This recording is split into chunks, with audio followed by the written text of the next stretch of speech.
Assalamualaikum warahmatullahi wabarakatuh. Berjumpa kembali dengan Mas Ramu.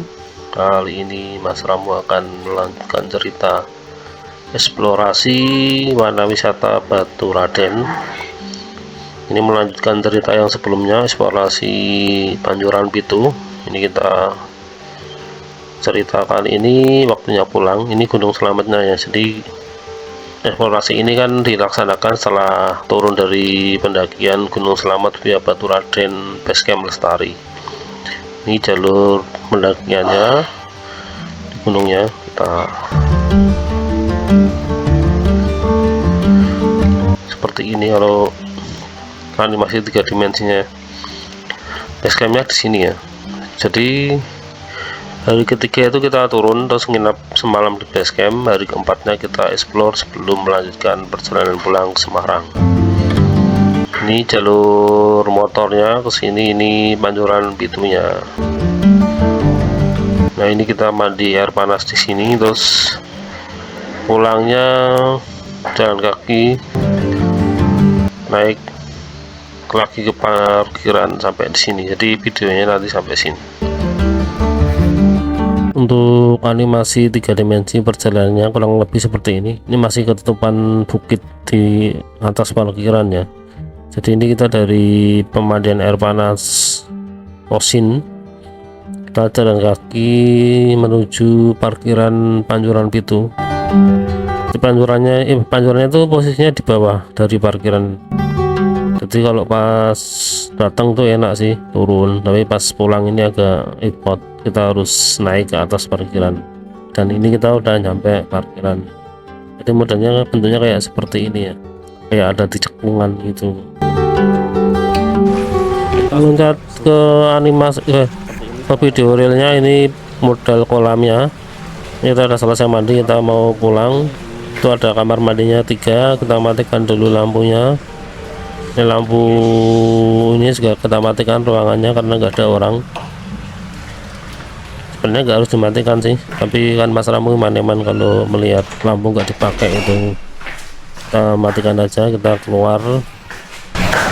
Nanti tak taruh di motor aja deh. Apa Pak? Enggak ya. Aduk sama batu bara. Ini udah buka loh. Oh, onsennya di mana? Kita bisa lihat kamu mana?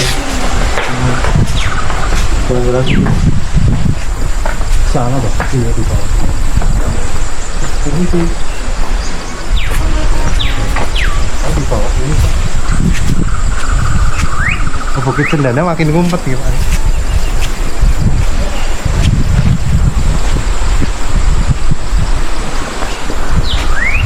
Oh ini. Oh, yang privat itu. Aku 2, 3, 4, 5 sama ini kalau ini. Ada CCTV-nya juga berarti 5. Onsen itu bahasa Jepang. Nah, pemandian air panas. Onsen ya pemandian air panas. Nggak ada resmi, nggak ada komunal. Kalau istilahnya kamar mandi sambut di sana jadinya mixed. Kalau ini ada 2 bukit lancip. Satunya Cendana yang belakang ya Pak. Yang belakang kan ada. Kalau yang ini depan ini Nggak tahu gitu Pak. Jadi seperti ini penampakan pemandian privatnya itu yang ada di bawah di dalam setelah kita masuk gapuranya kita turun ke situ lah, itu pemandian privatnya. Bayarnya 150.000. Kalau yang tadi Mas Ramu mandi itu pemandian komunalnya atau pemandian umumnya. Ini suaranya kemresek itu suara air ya, karena ini kan banyak air mengalir. Jadi suara percakapan kita tuh kalah dengan suara airnya.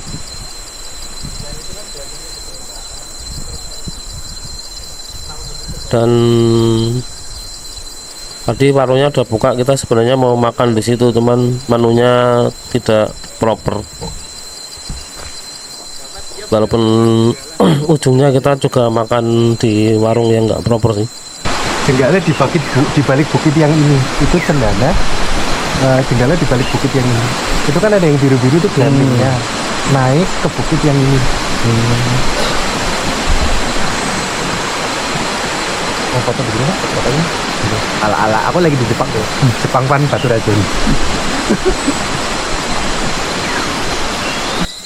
Tidak proper di sini tuh maksudnya ini kan Mas Ramu ini apa lapar banget, jadi pengennya makan yang mengenyangkan, itulah kayak nasi Sekarang bahkan dan kawan-kawannya. pakai AI enak banget. Sedangkan di warung ini kan warung-warung kekinian yang makanannya cenderung kayak Kata kuncinya makanan-makanan ringan buat kafe nongkrong-nongkrong gitu. apapun yang kamu ketahui tentang aku. Jadi kita chattingan sama AI, ngobrol apa? Jadilah ini. Kadang-kadang kamu ngobrol drone, ngobrol ngobrol naga.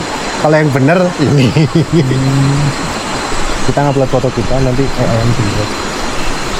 Itu lewat apa? Aplikasi apa? saya pakai ChatGPT.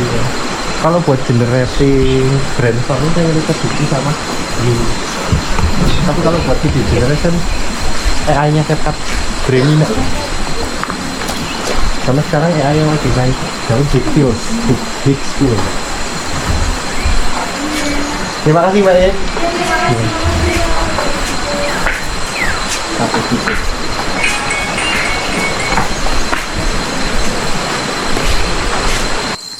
Kita udah selesai beraktivitas di onsen. Sekarang waktunya kita pulang menuju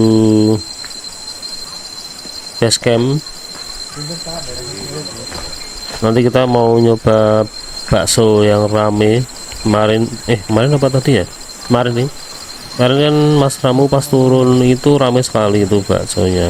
Tadi pas berangkat sih sepi, tutup maksudnya warungnya. Mungkin belum buka, jadi kita coba mau makan di sana nanti pas pulang ini, sebelum basecamp mampir bakso dulu. Ini sekarang udah ramai, itu ada rombongan ibu-ibu dan balita-balita. Itu balita-balitanya bermain air di saluran air di situ. Di pinggir panggung itu kan ada saluran air kayak got itu. Yang itu isinya air belerang dari pancuran pitu itu, disalurkan ke situ.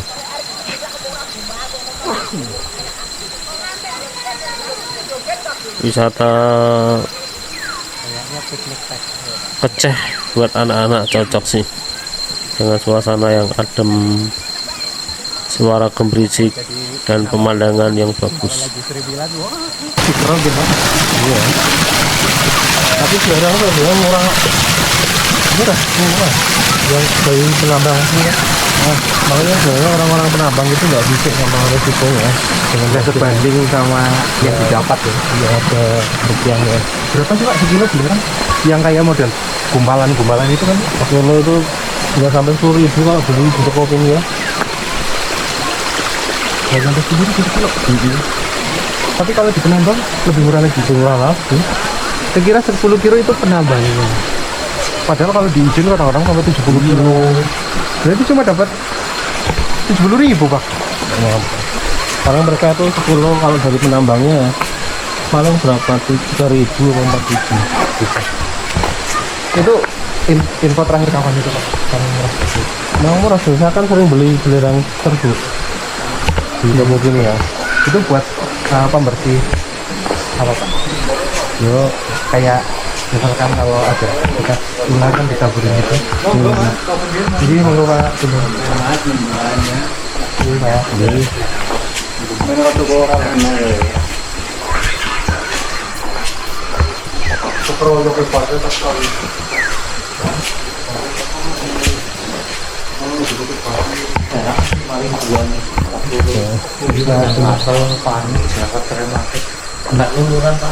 Maturan Pak. Ternyata kondisi warung atau ruko-rukonya masih banyak yang tutup ya. Nggak tahu ini tutupnya karena kosong atau karena ini weekday, jadi banyak yang memilih tutup karena pengunjungnya sepi. Itu belerang murni. Ini sekarang kita mulai harus menanjak apa di undak-undakan ini untuk ke arah parkiran. Awas biasanya buat Jadi apa Anjuran Pitu ini tipe yang enak di berangkatnya karena dari parkiran menuju Anjuran Pitunya itu menurun. Jadi pas pulang itu kita agak sedikit effort karena harus naik lagi.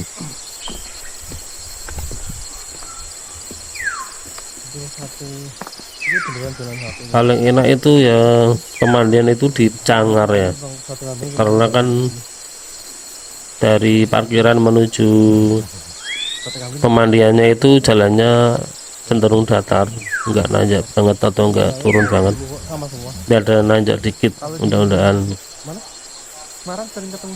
Dan kolamnya itu besar dan banyak pilihan. Cuman di sana itu modelnya airnya bening, jadi kandungan belerangnya sedikit. Kalau di sini kan airnya sampai warna kekuningan kecoklatan gitu, jadi kandungan belerangnya cukup tinggi di sini. Seperti kalau di Semarang itu ada pemandian Limut, itu juga airnya itu pekat kandungan belerangnya. Sate Padang bumbunya rada merah itu pedes. Selain ngangetin juga pedes. Tapi saya yang ditemui baru yang kacang itu mirip kacang. Yang warnanya yang kayak kuah somai gitu, bumbu somai. Sama saya juga ngobrol-ngobrol sama orang-orang Sumatera. Kebetulan kan teman kuliah di Jogja. Dia baru tahu nasi kapau itu juga Padang. Sama kan apa dan Padang bedanya tiap. Nasi Padang sama nasi kapau Bedanya apa? katanya kalau nasi kapau itu lebih pekat bumbunya. Tapi menurutku sama aja rasanya. Kapau. Mungkin karena lidahku Jawa ya, belum bisa membedakan. Yang pasti kurasa lebih mahal kapau daripada Padang. Iya benar. Kalau harga emang biasanya lebih mahal nasi kapau. Sama hanya ayam pop gitu Pak. Ya. Tapi di sini udah banyak apa nasi Padang 10 ribuan yang menaikkan harganya, udah bukan 10 ribu lagi, 12 ribu. Kalau Semarang malah tambah banyak yang 10 ribu. Tambah Nasi ayam. Nasi Padang ayam 10 ribu lah. Tapi kalau rendang kayaknya jarang Pak di Purwokerto ini 10 ribu. Nggak ada, Semarang nggak ada. Terus cumi 14 ribu di dekat rumah saya, beda desa. Nasi Padang itu nih. Nasi Padang pakai cumi. Tapi saya pernah makan juga nasi Padang cumi dalamannya telur Pak. Ya, enak itu. Telur asin. Ini telur, jadi Telur ayam. iya telur ayam dimasaknya bareng. Jadi badan cuminya itu dibuang, isi telur. Padang juga. Padang, nasi Padang di daerah Duku Aluh.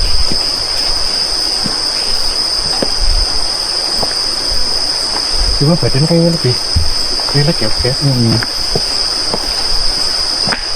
Makanya di Rinjani itu orang habis naik Rinjani turunnya Toren, ada berendam air panas. Air panasnya bukan di Torean loh, di puncaknya malah. Di atasnya jalur Toren gitu. Sebelum mau ke Toren kan? Iya, di itu Segarana. Nah, Sampingnya Segarana. Di satu area itu sama Segarana. hulunya ya, hulu. Iya, ininya Tapi airnya bukan dari Segaranak ya, vulkanik. dari sampingnya. Sampingnya. Kalau Segaranaknya kan dana vulkanik air tawar. Dan air panas. Tapi di tengah Segarana itu ada Gunung Barusari. Iya. Tapi Yang gunungnya aktif. sebenarnya nempel sama puncaknya Rinjani. Ya, di dalam puncak, di dalam puncaknya. Di dalam Segarana itu, Ada. tengah-tengah.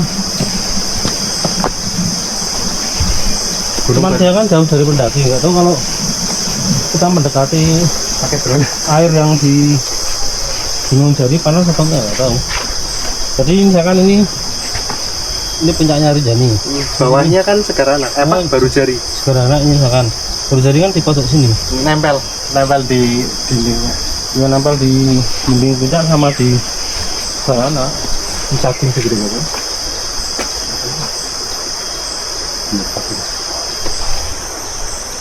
Masih ada yang lebih gede lagi. Belum pernah lihat. Bener. Itu di Rinjani temen ngedrone aja bayar 2 juta.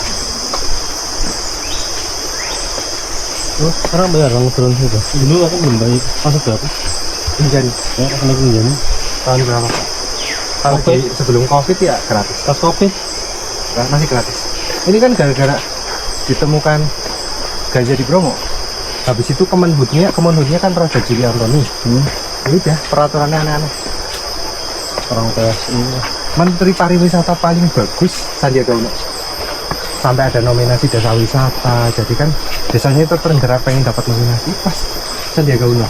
Ada itu pernah jadi menteri wisata, karena menteri Ekpar kan ekonomi kreatif dan pariwisata dulu digabung. Sekarang kan Menteri Pariwisata itu Niluh Puspa. Sing cewek. Nggak cocok jadi. Ini karena monoton tracknya, modelnya seperti ini, langsung kita skip sampai ke pos loket di depan sana ya. Nah, kita udah ada di loket, itu loketnya yang bentuknya kayak pos kampling itu tadi ya, sebelah kanan. Sekarang kita menuju ke papan pengumuman. Itu ada gambar objek wisata. Jeep Telaga Kumpe kan kecilong gitu Pak. Paling yang airnya sempat budak itu Telaga Kumpe, tengahnya Telaga Cipenok. Yang itu nggak tahu camp area sebelah mana. Kalau ini onsen sama kancuran itu tadi. Kalau Damaran yang sebelah kiri itu campnya Safari, yang tengah Masapi, yang itu hutan pinus 50. Jadi itu 3 objek wisata.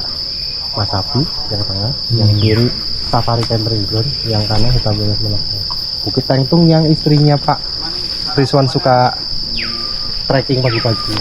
Itu Bukit Tengtung. View-nya 2 itu, gunung sama yang area. Telaga Sunyi yang kemarin itu daging dan beneran penuh pasir. Sebenarnya itu gambar itu salah Pak, ada mas ke situ. Kan itu ada rainbow slide, itu ada rainbow slide.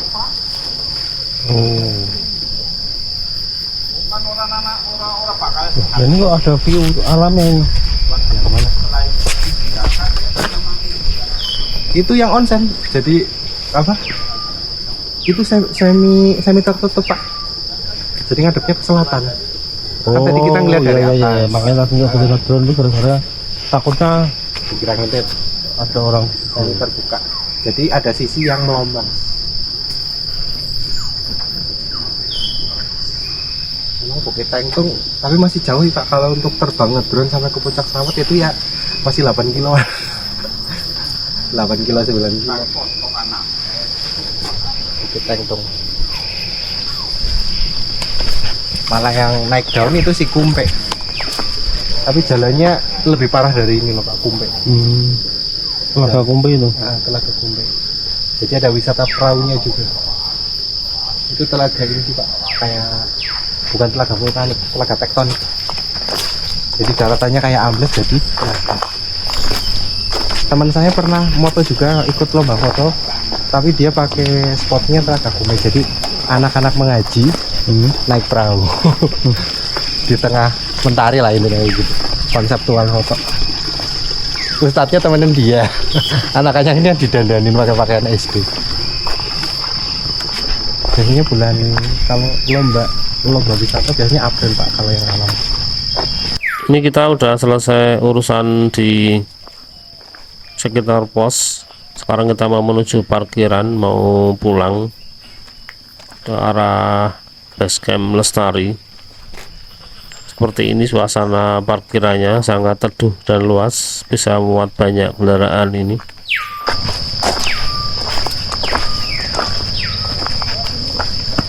Itu gapura apa ini? Ada tulisannya nggak? Batang gapura apa cuman gazebo? Kayaknya gaji. Tapi itu ada tulisannya Kendaya apa ya? Oh, situs budaya Pak Batur. Situs budaya Batur Sengkala. Apa itu Bang ya? Satu. Ini Batur petak 56. Mbok becek loh Pak. Iya ambles. Gembur nih Pak. Gembur. Ini udah keras. Selamat Barat. Nunggu aja di situ kalau. Ya Pak, saya ke motor dulu. Ya. Ini Mas Ramu mau explore situs batu ini sendiri karena jalannya agak becek. Beliau langsung ke motor Mas Ramu sendiri. Ini kayak bangunan apa gitu. Di sini banyak ini ya, pohon berlumut, jadi kelihatan banget kalau di sini tuh daerahnya lembab dan mataharinya sedikit karena saking rimbunnya tanaman. Ada kayak semacam taman ya. Ada kayak makam.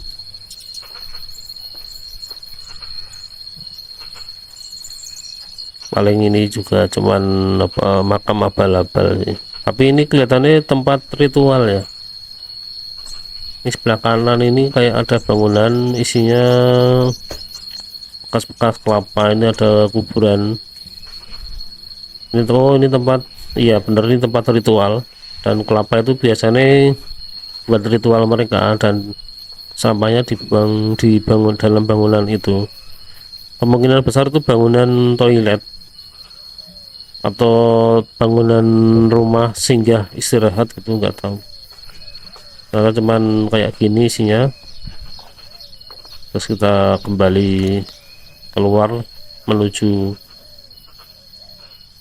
kendaraan. Ini ada unda-undaannya agak tinggi ternyata, tadi pas naiknya penak, pas turunnya ini pakai tangan karena takut kepleset.